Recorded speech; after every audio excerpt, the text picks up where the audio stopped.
Welcome back to Sushma vlogs Kannada. ಎಲ್ಲರೂ ಹೇಗಿದ್ದೀರಾ? ನಾನು ಚೆನ್ನಾಗಿದ್ದೀನಿ ಅಂತ ಹೇಳ್ತಾ ಇವತ್ತಿನ ವ್ಲಾಗ್ನ ನಾನು ಸ್ಟಾರ್ಟ್ ಮಾಡ್ತಾ ಇದ್ದೀನಿ. ಇದು ಗುರುವಾರದ ವ್ಲಾಗ್ ಆಗಿರುತ್ತೆ. ಇವತ್ತು ನಮ್ಮ ಅಮ್ಮ ಅವರ ಅಕ್ಕ ಬಂದಿದ್ರು, ಅಂದರೆ ನಮ್ಮ ದೊಡ್ಡಮ್ಮ ಬಂದಿದ್ರು ಅಂತ ಹೇಳಿ ಆ, ಮೊಟ್ಟೆ ಪಲ್ಯ ಥರ ಮಾಡಿಬಿಟ್ಟು, ಮೊಟ್ಟೆ ಕರಿ ಮಾಡಿಬಿಟ್ಟು ಅದಕ್ಕೆ ಚಪಾತಿ ಮಾಡೋಣ ಅಂದ್ಕೊಂಡು ಎಲ್ಲ ಥರ ತಯಾರಿನೂ ಕೂಡ ಮಾಡ್ಕೊಳ್ತಾ ಇದ್ದೀನಿ. ಇವಾಗ ನೋಡ್ತಾ ಇರ್ಬೋದು ನೀವು, ಮಧ್ಯ ಮಧ್ಯದಲ್ಲಿ ನಮ್ಮ ಪಾಪು ಬಂದು ತರಲೆ ಮಾಡ್ತಾನೆ ಇರ್ತಾನೆ.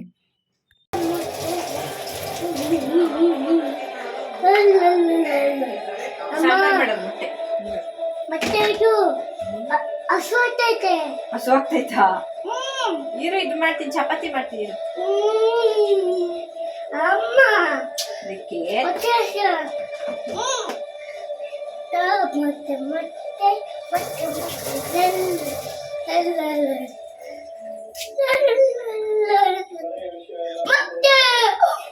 ಮೊಟ್ಟೆನ ಬೇಯಿಸ್ಬಿಟ್ಟು ಅಮ್ಮ ಸಿಪ್ಪೆ ಎಲ್ಲ ಬಿಡಿಸ್ಕೊಟ್ಟಿದ್ರು. ಅದನ್ನ ನೋಡ್ಬಿಟ್ಟು ಅವ್ನು ಹೊಟ್ಟೆ ಹಸಿ ಅಂತ ಹೇಳ್ಬಿಟ್ಟು ಮೊಟ್ಟೆ ಬೇಕು ಅಂತ ಹೇಳ್ತಿದ್ದೆ. ಸುಮ್ಮನೆ ತಿನ್ನಲ್ಲ, ವೇಸ್ಟ್ ಮಾಡ್ತಾನೆ, ಒಬ್ಬನ ಕೈಗೆ ಕೊಟ್ಬಿಟ್ರೆ. ಚಪಾತಿ ಜೊತೆ ಕೊಟ್ಟರೆ ಆದರೂ ತಿಂತಾನೆ ಅಂತ ಹೇಳಿ ಅದಕ್ಕೆ ಚಪಾತಿ ಮಾಡಿಬಿಡ್ತೀನಿ ಇರು ಪಾಪು ಅಂತ ಹೇಳ್ತಾ ಇದೆ. ಸರಿ ಅಂದ್ಬಿಟ್ಟು ಅವನು ಸುಮ್ಮನೆ ಹೋದ. ಇವಾಗ ಬೇಗ ಬೇಗ ತರಕಾರಿನೆಲ್ಲ ತೊಳ್ಕೊಂಡ್ಬಿಟ್ಟು ಹೆಚ್ಕೊಂಡು ಬಿಡೋಣ ಅಂತ ಹೇಳಿ ಟೊಮೆಟೊನೆಲ್ಲ ಕ್ಲೀನಾಗಿ ತೊಳ್ಕೊಂಡು ಅದನ್ನೆಲ್ಲ ಸಣ್ಣ ಸಣ್ಣದಾಗಿ ಹೆಚ್ಕೊಳ್ತಾ ಇದ್ದೀನಿ. ನಂತರ ನಾನು ಕ್ಯಾಪ್ಸಿಕಮ್ ಇರ್ಬೋದು, ಈರುಳ್ಳಿ ಇರ್ಬೋದು, ಎಲ್ಲನೂ ಅಡುಗೆಗೆ ಮುಂಚೆನೇ ಹೆಚ್ಕೊಂಡು ಬಿಡ್ತೀನಿ.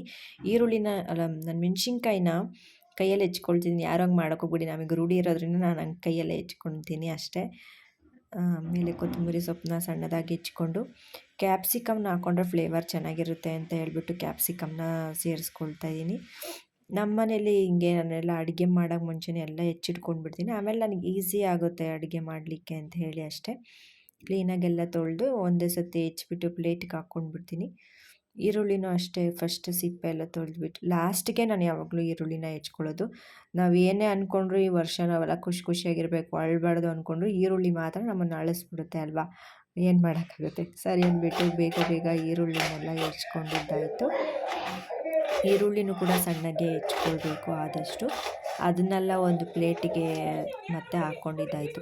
ಹೀಗೆ ಎಲ್ಲ ಹೆಚ್ಚಿಬಿಟ್ಟು ನಾನು ಒಂದೇ ಸತಿ ಪ್ಲೇಟ್ಗೆ ಹಾಕ್ಬಿಡ್ತೀನಿ. ಇವಾಗ ಮೊಟ್ಟೆ ಏನಿತ್ತಲ್ಲ, ಮೊಟ್ಟೆನ ಸರ್ಕಲ್ಲಾಗಿ ಅಂದರೆ ರೌಂಡಾಗಿ ಹೆಚ್ಕೊಳ್ಬೇಕು. ನಾನು ತೋರಿಸ್ತಾ ಇದ್ದೀನಲ್ಲ ಹಾಗೆ ಹೆಚ್ಕೊಳ್ಬೇಕು. ನಿಮ್ಗೆ ಹೇಗೆ ಬೇಕಾದರೂ ಹೆಚ್ಕೋಬೋದು, ಏನು ಪ್ರಾಬ್ಲಮ್ ಇಲ್ಲ. ಅದು 2 ಹೋಳಾಗೋದು ಮಾಡ್ಕೋಬೋದು, ಇಲ್ಲ ಬಾಕ್ಸ್ ಟೈಪ್ಗಾದರೂ ಕಟ್ ಮಾಡಿ ನೀವು ಹಾಕ್ಕೊಳ್ಬೋದು ಎಗ್ ಕರಿಗೆ. ನಾನು ಅದನ್ನೆಲ್ಲ ಬೇಗ ಬೇಗ ಹೆಚ್ಕೊಂಡಿದ್ದಾಯಿತು. ಇವಾಗ ಏನೇನು ಬೇಕು ಅಂತ ತೋರಿಸ್ತೀನಿ. ಅದಕ್ಕೆ ಈರುಳ್ಳಿ ತೊಗೊಂಡಿದ್ದೀನಿ, 3 ಈರುಳ್ಳಿ, ಕ್ಯಾಪ್ಸಿಕಮ್ 1, ಕೊತ್ತಂಬರಿ ಸೊಪ್ಪು, ಕರ್ಬೇವಿನ ಸೊಪ್ಪು ಫ್ಲೇವರ್ಗೆ, 3 ಮೆಣಸಿನ್ಕಾಯಿ, 2 ಟೊಮೆಟೊ, ಅಂದರೆ 3 ಟೊಮೆಟೊ ಸಣ್ಣ ಸೈಜ್ದು. ದೊಡ್ಡ ಸೈಜ್ದು 2 ಆದರೆ ಸಾಕಾಗುತ್ತೆ. ಇಲ್ಲಿ ಮೊಸರಿಗೆ ಸ್ವಲ್ಪ ಸಕ್ಕರೆ ಹಾಕ್ಕೊಂಡು ಅದನ್ನು ಮಿಕ್ಸ್ ಮಾಡ್ಕೊಳ್ತಾ ಇದ್ದೀನಿ. ಫ್ರೆಶ್ ಕ್ರೀಮ್ ಇಲ್ಲಾಂದರೆ ನಾನು ಹೀಗೆ ಮಾಡ್ಕೊಳ್ಳೋದು. ಈಗ ಒಂದು ಸ್ಟವ್ನ ಹಚ್ಕೊಂಡು ಅದ್ರ ಮೇಲೆ ಒಂದು ಬಾಣಲಿನ ಇಟ್ಕೊಳ್ತಾ ಇದ್ದೀನಿ.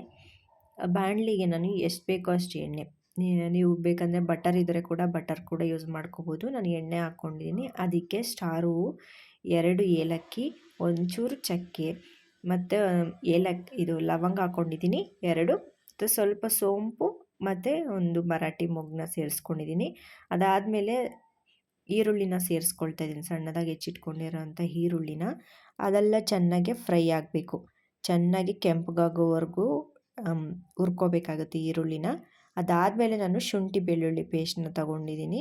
ಅದು 1 ಸ್ಪೂನಷ್ಟು ಇರ್ಬೋದು, 1-1.5 ಸ್ಪೂನಷ್ಟು ಇರ್ಬೋದು ಅಷ್ಟೇ ಶುಂಠಿ ಬೆಳ್ಳುಳ್ಳಿ ಪೇಸ್ಟ್. ಅದನ್ನು ಹಾಕ್ಕೊಂಡು ಆಮೇಲೆ ಉದ್ದುದ್ದಗೆ ಹೆಚ್ಚಿಟ್ಕೊಂಡಿರೋಂಥ ಹಸಿಮೆಣ್ಸಿನ್ಕಾಯಿ ಮತ್ತು ಕರ್ಬೇವಿನ ಸೊಪ್ಪನ್ನ ಹಾಕ್ಕೊಂಡು ಫ್ರೈ ಮಾಡಿ, ಅದಾದಮೇಲೆ ನಾನು ಕ್ಯಾಪ್ಸಿಕಮ್ನ ಹಾಕ್ಕೊಳ್ತಾ ಇದ್ದೀನಿ. ಕ್ಯಾಪ್ಸಿಕಮ್ಮು ಕೂಡ ಜಾಸ್ತಿ ಬೇಯಬೇಕಂತೇನಿಲ್ಲ, ಕ್ರಂಚಿಯಾಗಿದ್ದರೆ ಇನ್ನೂ ಚೆನ್ನಾಗೇ ಇರುತ್ತೆ ಕ್ಯಾಪ್ಸಿಕಮ್ಮು. ಸ್ವಲ್ಪ ಬೆಂದರೆ ಸಾಕು. ಟೊಮೆಟೊ ಎಲ್ಲ ಹಾಕಿದ್ಮೇಲೆ ಮತ್ತೆ ಬೇಯುತ್ತಲ್ವ, ಅದು ಸ್ವಲ್ಪ ಹುರ್ಕೊಳ್ಬೇಕು ಚೆನ್ನಾಗೆ. ಅದಾದಮೇಲೆ ನಾನಿಲ್ಲಿ ರುಚಿಗೆ ತಕ್ಕಷ್ಟು ಉಪ್ಪನ್ನ ಹಾಕ್ಕೊಳ್ತಾಯಿದ್ದೀನಿ. ಎಷ್ಟು ಬೇಕು ರುಚಿಗೆ ತಕ್ಕಷ್ಟು ಉಪ್ಪನ್ನ ಸೇರಿಸ್ಕೊಂಡಾದ್ಮೇಲೆ ಅದನ್ನು ಕೂಡ ಚೆನ್ನಾಗಿ ಬಾಡಿಸ್ಕೊಳ್ಬೇಕು. ಚೆನ್ನಾಗಿ ಬಾಡಿಸ್ಕೊಂಡಾದ್ಮೇಲೆ ಇಲ್ಲಿ ನಾನು ಟೊಮೆಟೊನ ಸೇರಿಸ್ಕೊಳ್ತಾ ಇದ್ದೀನಿ. 3 ಟೊಮೆಟೊನ ಹೆಚ್ಚಿಟ್ಕೊಂಡಿದ್ನಲ್ಲ ಅದನ್ನು ಸೇರಿಸ್ಕೊಳ್ತಾ ಇರೋದು. ಆದಷ್ಟು ಟೊಮೆಟೊ ಎಲ್ಲ ಸಾಫ್ಟ್ ಆಗೋವರೆಗೂ ಚೆನ್ನಾಗಿ ಬೇಯಿಸ್ಕೊಳ್ಬೇಕಾಗುತ್ತೆ.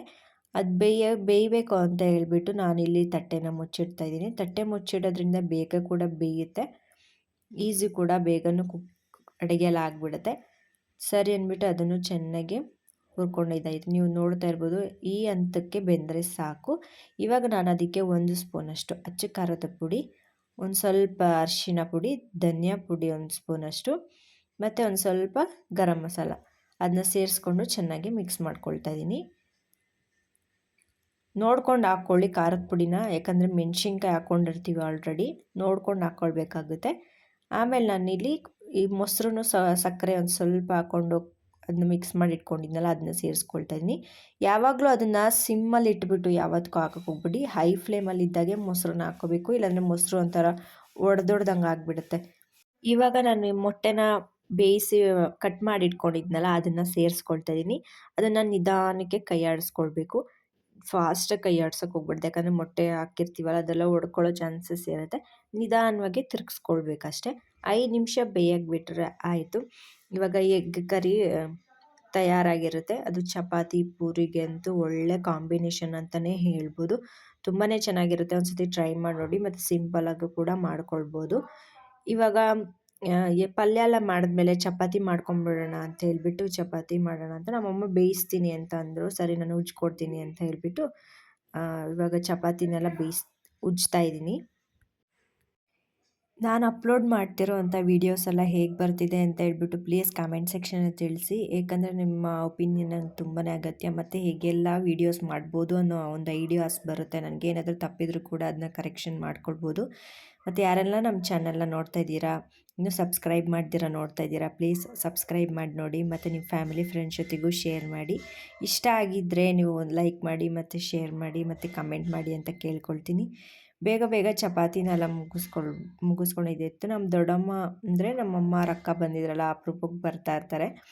ಸೊ ಅದಕ್ಕೆ ಅಂತ ಹೇಳ್ಬಿಟ್ಟು ಚಪಾತಿನೇ ಮಾಡಿಕೊಡೋದು ಅವ್ರಿಗೆ ನೈಟ್ ಹೊತ್ತು. ಅವ್ರಿಗಿಷ್ಟ ಆಗಲ್ಲ ರೈಸ್ ಎಲ್ಲ ಜಾಸ್ತಿ. ಸರಿ ಅಂತ ಹೇಳ್ಬಿಟ್ಟು ತುಂಬ ದಿನವೂ ಆಗಿತ್ತು ನಾನು ಚಪಾತಿ ಮಾಡಿಬಿಟ್ಟು, ಅದಕ್ಕೆ ಮಾಡೋಣ ಅಂತ ಹೇಳ್ಬಿಟ್ಟು ಮಾಡಿದ್ವಿ. ಅದರಲ್ಲಿ ನಮ್ಮ ಪಾಪನು ಬಂದಿದ್ದ, ಹಾಕ್ಕೊಡು ಅಂತ ಹೇಳ್ತಿದ್ದ. ಸರಿ ಅಂದ್ಬಿಟ್ಟು ಅವನಿಗೂ ಹಾಕ್ಕೊಟ್ಟಿದ್ದಾಯಿತು. ಅವನು ಎತ್ಕೊಂಡೋಗಿ ನಮ್ಮ ದೊಡ್ಡಮ್ಮ ತಿನ್ನಿಸ್ತೀನಿ ಅಂತ ಅಂದರು. ನಾನೇ ತಿಂತೀನಿ ಅಂದ್ಬಿಟ್ಟು ಅವನೇ ಕೂತ್ಕೊಂಡು ತಿಂತಾಯಿದ್ದಾನೆ. ಸರಿ ಅಂತ ಹೇಳ್ಬಿಟ್ಟು ಬೇಗ ಬೇಗ ನಾನು ಚಪಾತಿ ಎಲ್ಲ ಉಜ್ಕೊಟ್ಟೆ. ನಮ್ಮ ಅಮ್ಮನೂ ಚಪಾತಿನೆಲ್ಲ ಬೇಯಿಸಿದ್ರು. ನಮ್ಮ ಪಾಪ ನೋಡಿ ಇವಾಗ ಕೂತ್ಕೊಂಡು ತಿಂತಾಯಿದ್ದಾನೆ.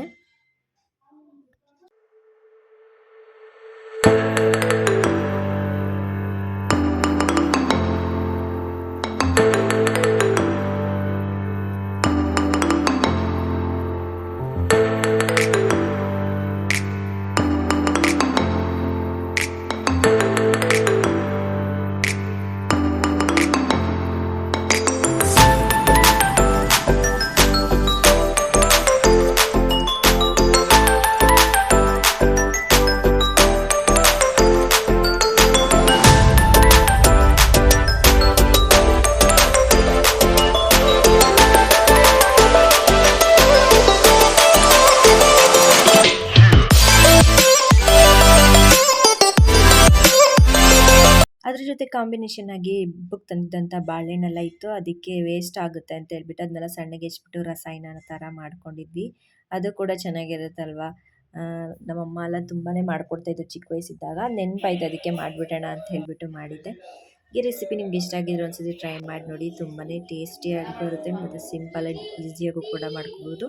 ಅದೇ ಮಾಡಿಬಿಟ್ಟು ಹೇಗಿತ್ತು ಅಂತ ಕಮೆಂಟ್ ಸೆಕ್ಷನಲ್ಲಿ ಎಲ್ಲರೂ ಪ್ಲೀಸ್ ತಿಳಿಸಿ ಅಂತ ಹೇಳ್ತಾ, ನಮ್ಮ ದೊಡ್ಡಮ್ಮನೂ ಬಂದಿದ್ದರು. ಅವ್ರ ಜೊತೆನೇ ಸ್ವಲ್ಪ ಕೂತ್ಕೊಂಡು ತಿಂದ್ಬಿಟ್ಟು ಮಾತಾಡ್ಕೊಂಡಿದ್ವಿ. ಅದಾದಮೇಲೆ ಅವರು ಕೂಡ ಹೊರಟ್ರು. ಅಮ್ಮಮ್ಮನೇ ಇಲ್ಲೇ ಪಕ್ಕದಲ್ಲೇ ಇರೋದ್ರಿಂದ ಅವರು ಕೂಡ ಹೊರಟ್ರು. ನಮ್ಮ ಪಾಪು ನೋಡಿ ಇವಾಗ ತರಲೆ ಮಾಡ್ತಾನೆ. ಬೆಂಕಿ ಹಚ್ಚಿದಾರಾ? ಎಲ್ಲಚ್ಚಿದ್ದಾರೆ? ಎಲ್ಲಚ್ಚಿದ್ದಾರೆ?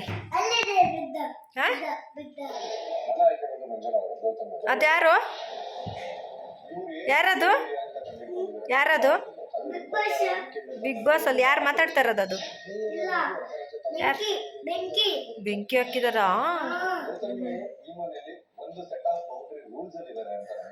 ಯಾರದು ಮಾತಾಡ್ತಾ ಇರೋದು?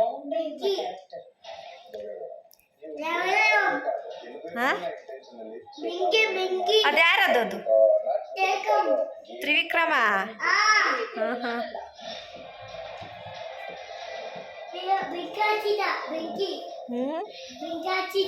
ಬೆಂಕಿ ಹಚ್ಚಿದಾರಾ?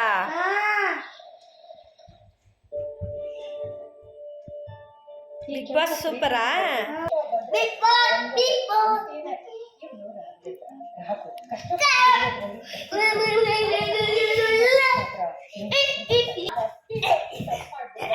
ಬೀಳ್ತ್ಯಾ ಬೀಳ್ತ್ಯಾ?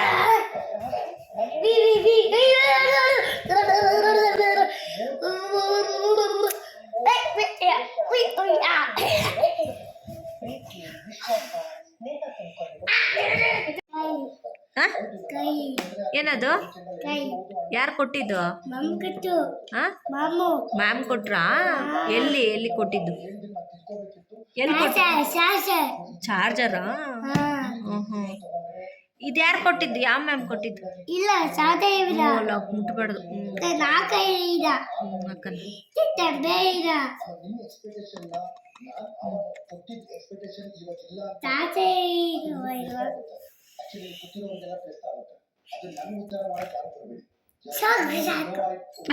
ಸಾಕು ಸಾಕಾ? ಬೇಡ ಫೋಟೋ ತೆಗಿಯೋದು, ವಿಡಿಯೋ ತೆಗಿಯೋದು ಬೇಡ.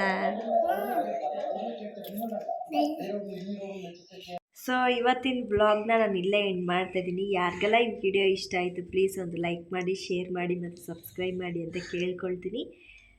ಮತ್ತೆ ನೆಕ್ಸ್ಟ್ ಬ್ಲಾಗ್ನ ನಾಳೆ ಕಂಟಿನ್ಯೂ ಮಾಡ್ತೀನಿ ಅಂತ ಹೇಳ್ತಾ ಎಲ್ಲರಿಗೂ ಟೇಕ್ ಕೇರ್, ಬಾಯ್, ಗುಡ್ ನೈಟ್. ಗುಡ್ ನೈಟ್ ಅಮ್ಮ. ಗುಡ್ ನೈಟ್ ಎಲ್ಲರಿಗೂ. ಬಾಯ್ ಬಾಯ್.